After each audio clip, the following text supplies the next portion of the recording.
When we understand how to represent an image based on several visual features, so now we may have good representation to describe an images.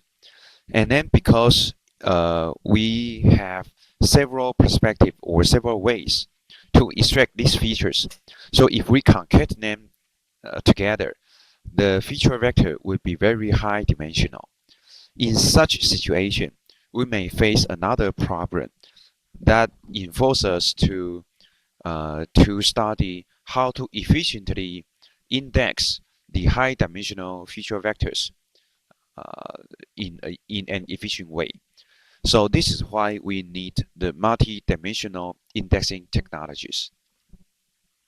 And the most important problem we will face is called the curse of dimensionality problem. So imagine that when we represent an image by a vector, when we want to calculate the similarity between two images, then we need to calculate the distance between these two high dimensional vectors, right? So if we measure the distance based on Euclidean distance, then the problem would be the dimensionality, the curse of the dimensionality. Let us take some example to show this problem. So in two dimensions, a circle is well approximated by the minimum bounding square. Okay, so when we measure the distance between two-dimensional vectors, we actually measure the direct distance between them. And then the idea is just like we have a vector, we have a query vector here, and we want to search if there is other feature vector close to this vector. Okay, so the distribution, the distance, we want to search other feature vector inside the circle. Maybe the distance less than d. We want to find other feature vector that is inside this circle. Okay, so in two dimensions, a circle is well approximated by the minimum bounding square. Okay, so here is a circle, and this is the minimum bounding square. And the ratio of the square to the circle would be 4 divided by pi. Because if we assume that the diameter is 2, then here is 1, and then the square, the area of this circle would be 1 square pi. Okay, and then the area of this square would be 2 by 2. So the ratio between them is 4 divided by pi. Okay, this value is approximately so well. This value is about equal to 1. Okay, but in 3 dimensions, the ratio would be 6 by pi, because in a 3-dimensional space, that would not be a circle, that would be a sphere, and the minimum bounding cube to cover this sphere, the ratio of the volume, of from the cube to the sphere would be 6 divided by pi, and this value is actually much larger than 1. And not to say, in 100 dimension, the ratio would be 4.2 times 10 power by 39. So this is very, very large value, much larger than 1. That means the minimum bounding cube is no longer a good approximate to the inside sphere. So indexing scheme that rely on properties of low dimensionality space do not perform well in high dimensional space. In a word, when we are familiar with calculating distance based on Euclidean distance to measure the similarity between two feature vectors, that would be okay, that would be fine in low dimensional space, but it does not work well in high dimensional space. In a high-dimensional space, most data points appear to be almost the same distance from the query sample. Okay, so that's the problem. In a very high-dimensional space, almost every data point are apart from each other. They are quite far to each other, almost the same far. Okay, so it's difficult for the k nearest neighbor or alpha cut approach. Okay, k nearest neighbor means we given a query feature vector, we want to find its closest k nearest neighbor to it. But in a very high dimensional case, the distance between any two data points would be quite far. So it's difficult to efficiently define the k nearest neighbor. And also alpha cut. Alpha cut approach means we just want to find the neighboring feature vector which has distance to me less than alpha. So this is called alpha cut. Okay, so this is also very difficult to do so. So here we give you another example to show the problem of curse of dimensionality. Assume that we synthesize uh, we synthesize 20,000 data points, and the features of each vector independently distributed a standard Gaussian random variable. Okay, so we randomly synthesize 200,000 data points, and so the data are normally distributed. And so given a query data, we just calculate all other data point, the distance between all other data point to this query data. Okay, and then we can construct the histogram of distance from the query. So here the x-axis means the Euclidean distance. The y-axis means the numbers of data point having some specific distance to the query. And we can see that the distribution is quite concentrated. Okay, and we can see that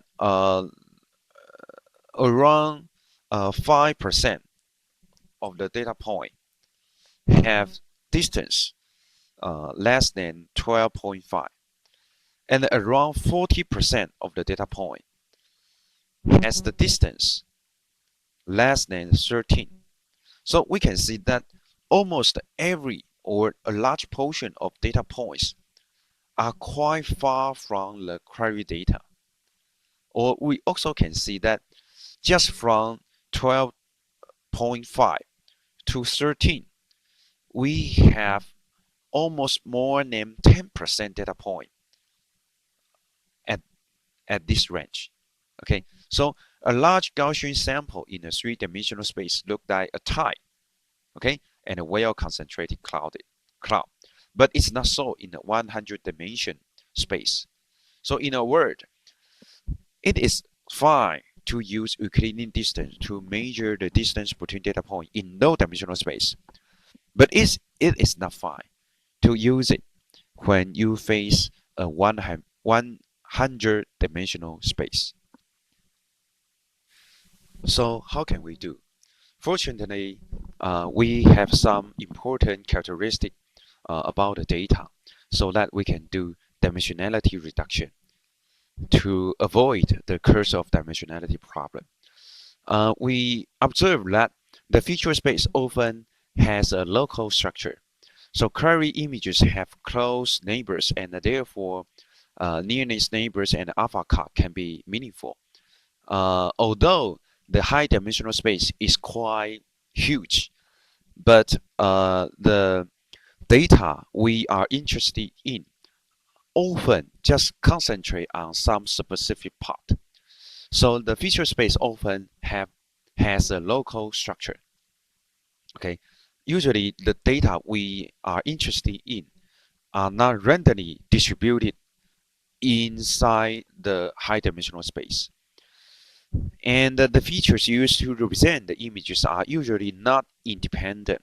So the 100 dimensional features, not all these 100 real values are totally independent. So we can largely reduce the dimension we use to represent the data. So the feature vectors in the database can be well approximated by their projections onto a low dimensionality space. We can largely reduce the dimensions we need to use to well represent the data's characteristic. For example, an artificial dataset construct by taking one of the offline digits represent a 64 by 64 pixel gray level images and embed it in a larger image of size 100 by 100. So here we have several 100 by 100 pixels, 100 by 100 pixel images, and each of them consists of the digit 3. And actually, each digit can be covered by a minimum bounding box of size 64 by 64. And we randomly rotate and move the digit 3 to generate several images.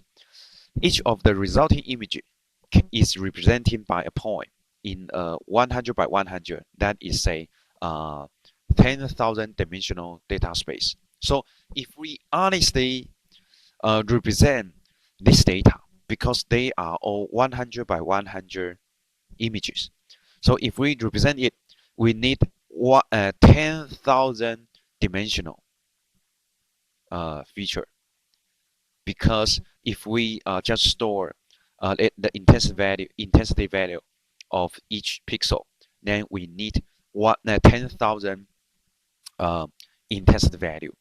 We have 10,000 intensity value to store. Okay, so basically each image is represented by 10,000 dimension feature vector.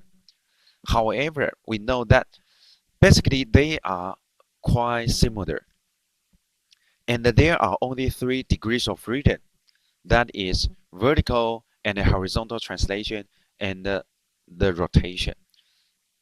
Actually, all these images just have these 3 differences: vertical translation, horizontal translation, and rotation. So actually the intrinsic dimensionality is 3. We don't necessarily represent them by 10,000 feature vectors. We theoretically we can just represent them by 3-dimensional vectors, because the degrees of freedom are just 3. So there are some methods, some technologies to do dimension reduction. One type of them is called the variable subset selection. So the idea is to retain some of the dimensions of the feature space and it's discarding the remaining one. The goal is to minimize the error induced by approximating the original vectors with their lower dimensionality projection. Okay, so theoretically, we can find some mathematical and systematic way to find the low dimensionality projection.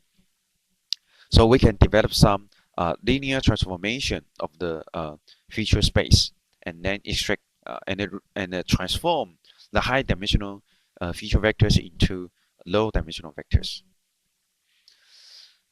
Some methods belong to such category, like the KL transform, or KLT in brief, or singular value decomposition (SVD).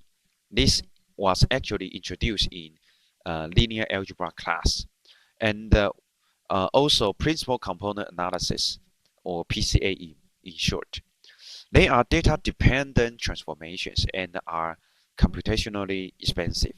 Okay, so although these methods are commonly used, they are not appropriate to be used in dynamic databases. Another types of dimension reduction technology is called multidimensional scaling. So it's a kind of a nonlinear method to reduce the dimensionality of the feature space. The technology mentioned in the previous slides are most linear method, and we will also introduce nonlinear method to reduce the dimension. And actually, there is no precise definition about these types of dimension reduction technologies. We can see some example here. We can remap the space from Rn into Rm, where m is less than n. We can use the m trans. We can use m transformations, and each of which is a combination of appropriate radial spaces function. We also have some metric version of multidimensional scaling. Okay. Generally, multidimensional scaling algorithm can provide better reduction than linear method, but it's much more expensive. We already know that the linear methods are computational expensive, but nonlinear method is even much more expensive. So basically, dimension reduction is a computational expensive process, but it works to do so. Okay, and it's also data dependent, so it's also poorly suited for dynamic databases. So they the a very good way to reduce dimension is still an ongoing research, and many researchers propose new ideas to do dimension reduction, and that would be depend on the characteristic of different data set.